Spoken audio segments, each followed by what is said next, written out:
اور جب تم عورتوں کو طلاق دے چکو اور ان کی عدت پوری ہو جائے تو ان کو دوسرے شوہروں کے ساتھ جب وہ آپس میں جائز طور پر راضی ہو جائیں نکاح کرنے سے مت روکو۔ اس حکم سے اس شخص کو نصیحت کی جاتی ہے جو تم میں اللہ اور روز آخرت پر یقین رکھتا ہے، یہ تمہارے لیے نہایت خوب اور بہت پاکیزگی کی بات ہے، اور اللہ جانتا ہے اور تم نہیں جانتے۔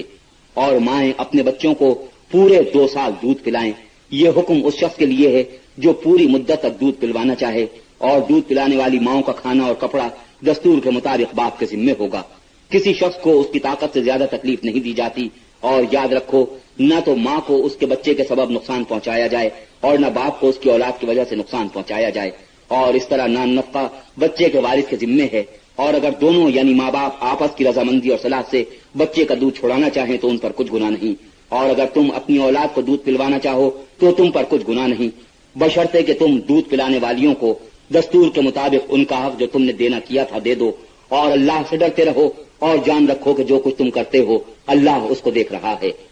اور جو لوگ تم میں سے مر جائیں اور عورتیں چھوڑ جائیں تو عورتیں 4 مہینے اور 10 دن اپنے آپ کو روکے رہیں، اور جب یہ عدت پوری کر چکیں اور اپنے حق میں پسندیدہ کام یعنی نکاح کر لیں تو تم پر کچھ گناہ نہیں، اور اللہ تمہارے سب کاموں سے واقف ہے۔